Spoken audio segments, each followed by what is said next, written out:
reviewers for today. We have Kara Miller, who is the Associate Dean of Students for the Office of Fraternities, Sororities, and Independent Living at Cornell University. We also have Kim Monteau de Freitas, who is the Assistant Director of Fraternity and Sorority Life at the University of Vermont. We also have Ryan Fincham, who is the White Face Hall Director at SUNY Plattsburgh, as well as Sawyer Cook, who is the Fraternity and Sorority Life Graduate Advisor at the University of Vermont. It is my pleasure to introduce our sixth presenter for today, Delta Sigma Phi.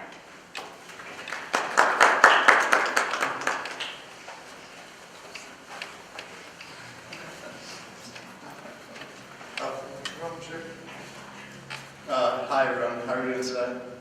Great. Alright, so I just wanted to start off by telling you a bunch of good news that we just received over this past weekend. As you probably may or may not know, we are one of the new chapters of Delta Sigma Phi. And I found out yesterday that as of Sunday, our application for chartering by our National Grand Council has been approved. So my name is Mike Kaigize, and I'm currently the Vice President of Delta Sigma Phi here at SUNY Plattsburgh. And a year ago, I did not know any of these guys. And today I can stand here and confidently tell you that I could start probably a Fortune 500 business with these guys.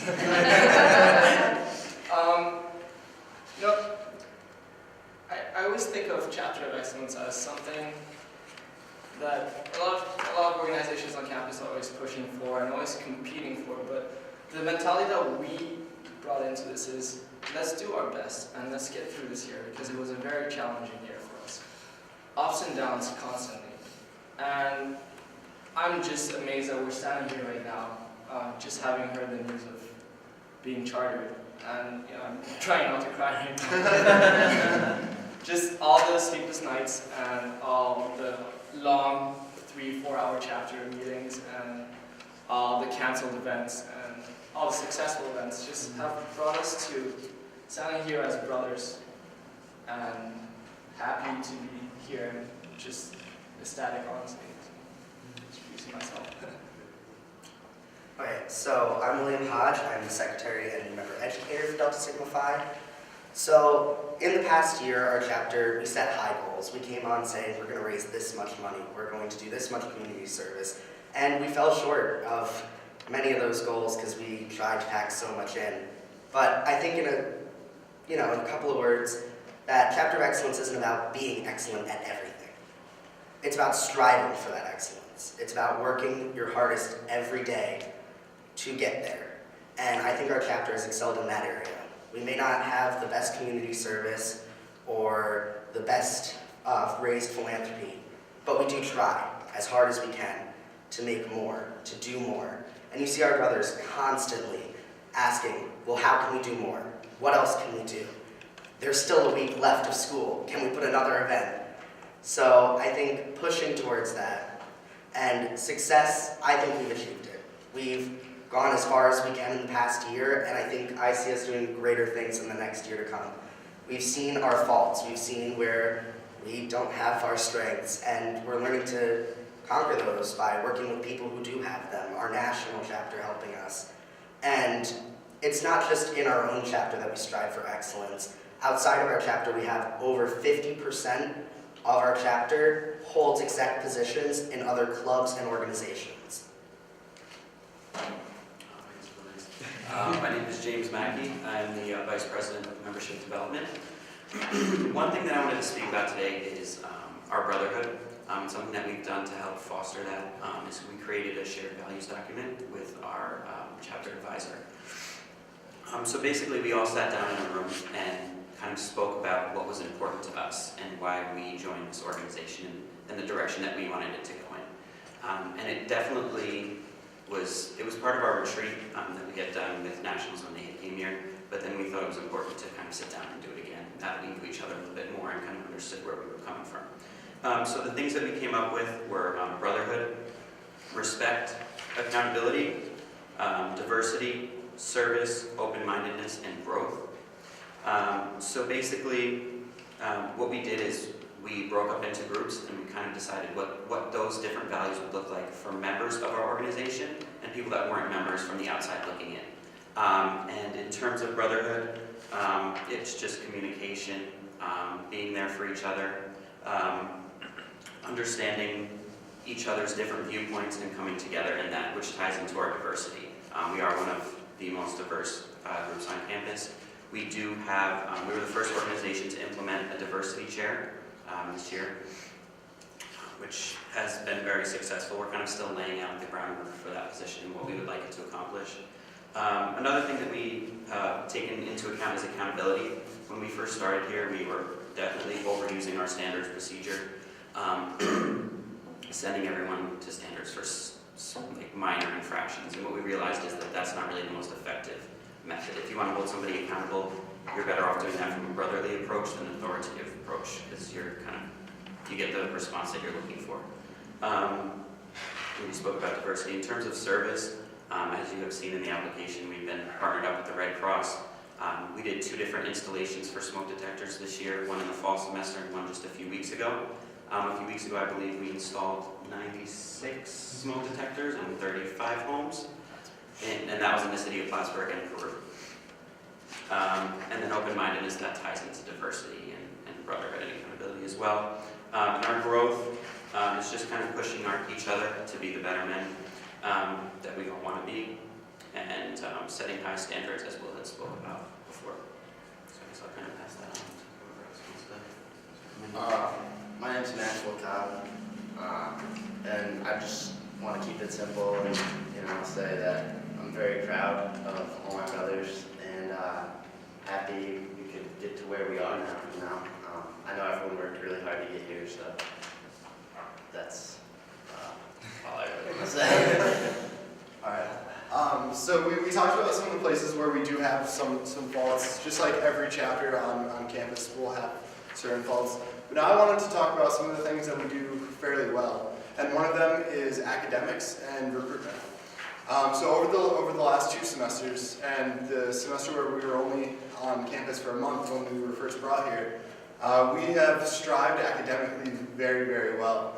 On our first month here, we ended the semester with a cumulative GPA that was ranked 2nd among all fraternities in our first semester on campus. Then going into next fall, we were the #1 fraternity on campus. And that a lot had to come from our recruitment. We brought in 8 new brothers in our first recruiting semester all alone. And that combined GPA for that semester was a 3.45. Whenever we bring in new members, we always try and look at who is going to add something into our organization. We only brought in 4 brothers this semester, and we just had them initiated last week.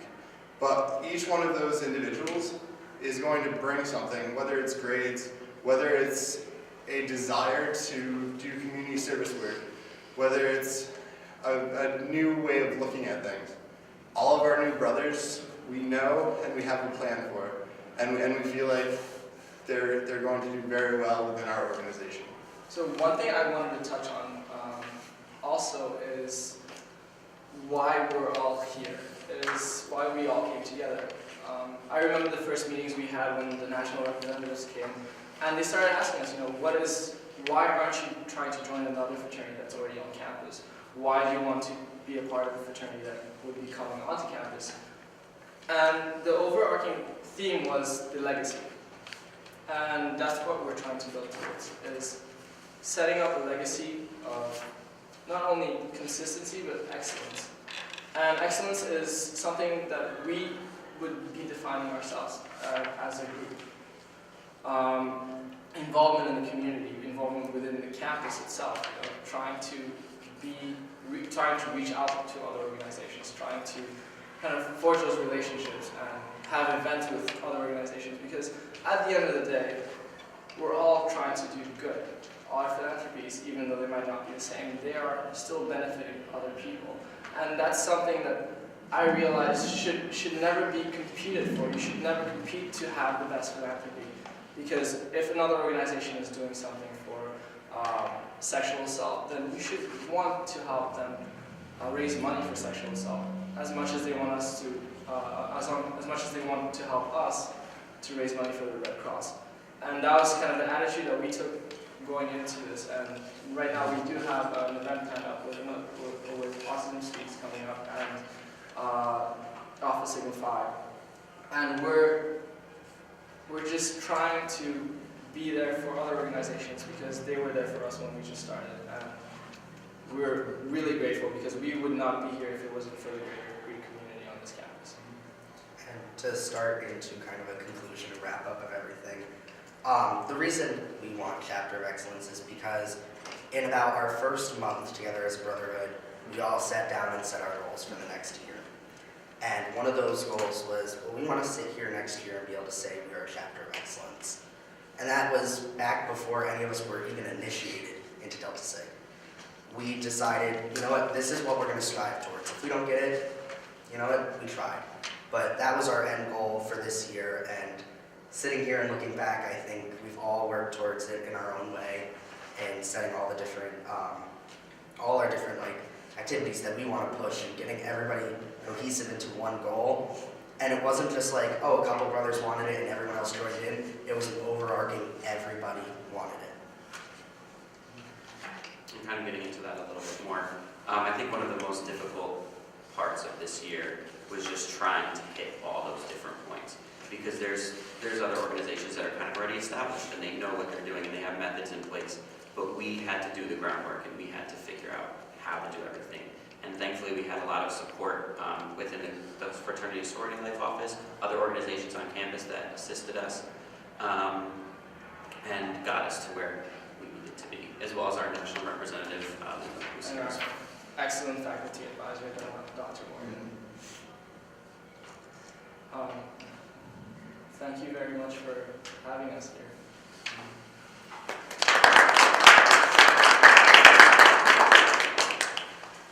We're going to start the question part of the showcase.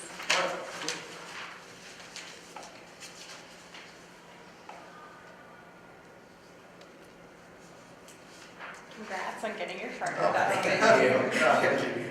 I think that partnership with the Red Cross, that's a good one. The smoke detectors is good. What, if you can think, I know that you're new and still developing, but in your chapter, what is something that you're really proud of that happened this year? One of the things that I've been very proud of is our chapter's ability to adapt to the different situations that we're put into.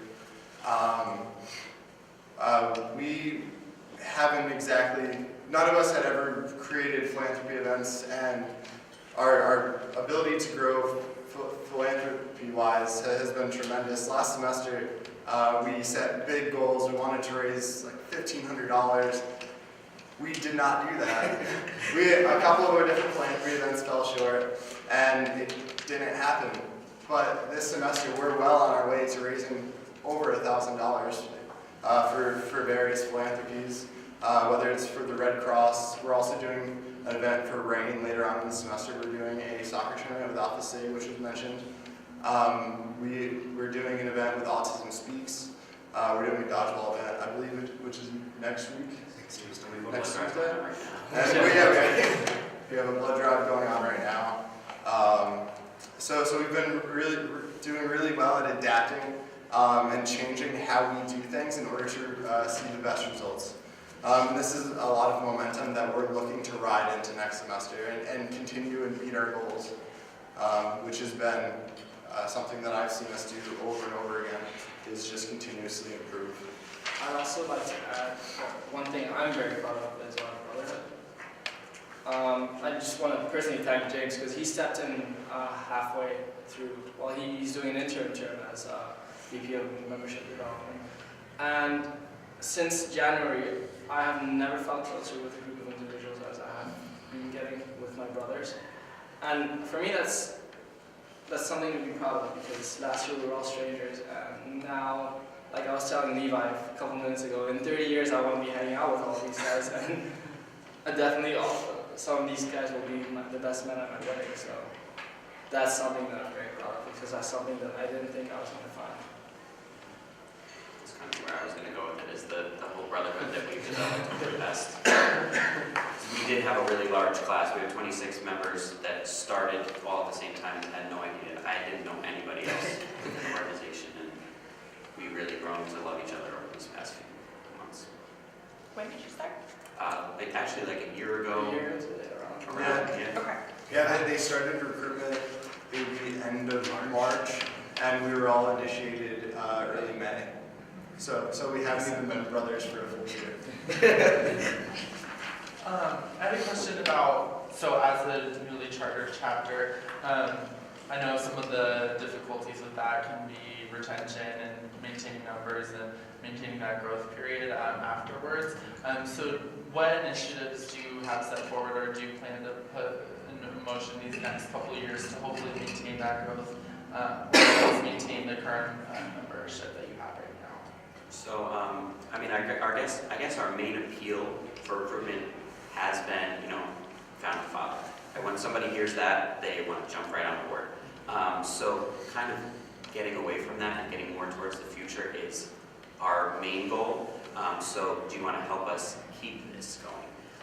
And over winter break, myself and our vice president of recruitment, who couldn't be here today, actually went to Indianapolis and received training on recruitment and member education. So some of those initiatives we're working on implementing right now. Also straying away from competitive recruitment and quality, and focusing on quality recruitment is an important aspect of our chapter, because we all make a promise when we join to replace ourselves with someone that we feel is better, and that's just engraved in each of our brothers. That by the time that they graduate, they have to have looked for actively for somebody else that they could replace. And also just setting benchmarks for ourselves, putting ourselves at a level where people want to come and be a part of what we're achieving and want to contribute. So that's definitely kind of the vision that we're working with. Question. So you spoke to having your diversity position or diversity chair. So what does this individual do? Sure. So we started developing the position in October or November, around there. And basically planned out that position for a very long time, tried to find the right person for that. So basically what that person's in charge of is reaching out to multicultural organizations and planning events with them. So they will work in conjunction with our philanthropy chair, because something that we've noticed on this campus is that there's a major divide between multicultural organizations and then the main organizations on campus. Not mostly because of numbers and different events, but in attending their events, we noticed the amount of educational value that they have. So kind of we want to team up with them and get attendance up at those events. So if we have 34 brothers, that we can reach out to all their different friends and bring them along to the events. That's kind of where I want the position to go. Also, they're part of our diversity chair right now is in the diversity committee within the IFC. So they are working within that to kind of get discussions going within our chapter. So we go there every week and we have these different discussions, and then we bring them back to our chapter. So he has like a 15-20 minute report during our chapter, and we usually spend that on discussions, kind of getting uncomfortable with each other, having those hard conversations, doing different activities to kind of get people out of their comfort zone and pull out what they actually want to say. And I think that that's really been developing our members a lot more and a lot more talent. Yeah. And on top of that, another part of the diversity chair is to open up our own brothers to a lot more diversity, because we all come from very different backgrounds. Me, myself, I'm from a background that had 19 kids in my graduating class. My school was 98% white, 2% other. We didn't have a whole lot of diversity. And then when I came here, I became president of one of the most diverse organizations on campus. And I want to help all of my brothers and all men coming into it in the future find how they can feel comfortable within themselves about diversity, and see like that each person coming in has a new and diverse background that can add something. So we've had different workshops come in. We've had Dr. Wiley come into our organization and talk about diversity and how it's a benefit. And we've had other speakers come in to just kind of just help ourselves by being able to help others. Also, personally, I grew up as what they call a third culture kid, which meant that I was moving around from place to place often because of my parents' work. And so I was exposed to a lot of diversity and kind of grew to see diversity as not something that should be even singled out, but more as accepted. And that's what we do as an organization. We accept each other, no matter your background, financial, your sexual orientation. None of that matters. What matters is who you are as a person. And that's what that chair's real goal is making sure that all our brothers understand that we're in this together, no matter what the past entails of us. And that's why I was very happy when we came up with the idea of having a diversity chair.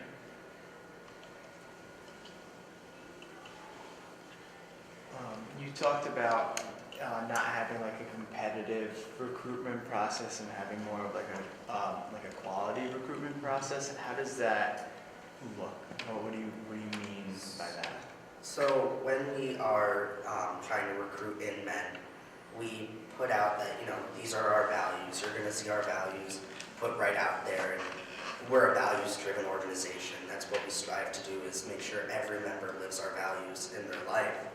And so when we're talking about quality, even, recruiting them in, getting all these guys, talking to them about our experiences and how, even if it's us, our organization is not the one for you, we're definitely going to point you in the way of one. And I know I've talked to men and they've been like, I was thinking of maybe rushing another one, and I've said, go to their events. Like, you need to find the place that's right for you and the place that you're right for them. There you go. And then when we actually vote on people, we don't discuss like, are they athletic or what's their grades and stuff like that. We discuss, do they live our values? Could we see them living our values? Could we see them being a part of us, adding something more? And we have a values-based selection board that goes through and interviews them, and it's not like the typical questions. It's like, when we say these words, what do you think? If you were in this scenario, what would you do? And so a lot of that brings in these great men, and as a new member educator working with these 4 guys that we just brought in, I see, a little piece of myself in all of them, and educating them through that process too, because I see that new member education is still part of the joining process, because you could leave at any time. And just, they still are learning about the organization, and from the, feedback I've gotten from new member ed, they loved how many people we had come in. We had Scott Sheen come in to develop our brotherhood, Allison come in to talk about fraternity sorority life, and so many different people come in, and they loved it. They talked about how it helped them see what values we held high. Thanks.